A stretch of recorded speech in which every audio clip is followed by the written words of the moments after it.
বিসমিল্লাহির রহমানির রহিম। আমি যশোর জেলা থেকে আসছি।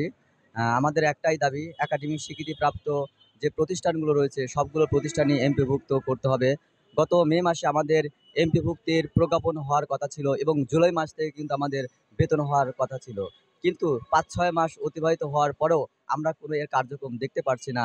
তাই আমরা শিক্ষকবৃন্দ সারা দেশ থেকে আমরা এখানে সমবেত হয়েছি এবং আমাদের দাবি আদায় না হওয়া পর্যন্ত আমাদের এই আন্দোলনটা চালিয়ে যাব।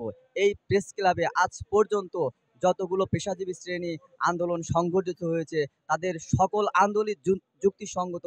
সরকার তাদের কিছু না দিচ্ছে, কিন্তু একমাত্র আমরাই অবহেলিত।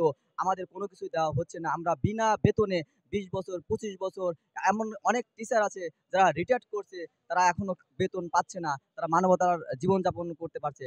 এবং পৃথিবীর ইতিহাসে এমন কোনো দেশ নাই যে শিক্ষক বেতন পায় না। একমাত্র বাংলাদেশেই আমরা আজকে অসহায়ের মতো এখানে পড়ে আছি এবং আমাদের এটা ন্যায্য দাবি, আমাদের যৌক্তিক দাবি এবং এই দাবি আদায় না হওয়া পর্যন্ত আমরা দুর্বার আন্দোলন গড়ে তুলব এবং আমাদের কেন্দ্রীয় যারা নেতা আছে তাদের নির্দেশ মতে আমরা চলতে থাকব এবং আমাদের দাবিটা আদায় করব। সারা বাংলাদেশ থেকে অনেক শিক্ষকবৃন্দ উপস্থিত হয়েছে এবং আগামীকালও আরও আসবে। কিন্তু আমাদের এই দাবিটা চলতে থাকবে যতদিন না প্রজ্ঞাপন না হয়।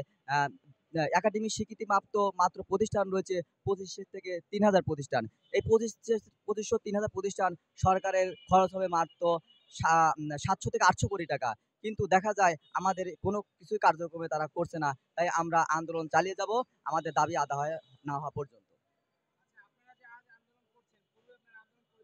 হ্যাঁ, আমরা আন্দোলন করেছিলাম গত রমজান মাসে। আমরা এখানে ১৭ দিন যাবৎ অবস্থান করেছিলাম। কিন্তু দেখা গেল সরকারের পক্ষ থেকে বলা হয় আপনাদের এমপিভুক্ত করা হবে, আপনারা ঘরে ফিরে যান, বাড়ি ফিরে যান। কিন্তু ৬-৭ মাস অতিবাহিত হওয়ার পরও তাদের কোনো কার্যক্রম দেখতে পাচ্ছি না। যার কারণে আমরা আজকে প্রেস ক্লাবে অবস্থান করছি এবং আমাদের দাবি আদায় না হওয়া পর্যন্ত আমরা আমাদের আন্দোলনটা চালিয়ে যাব।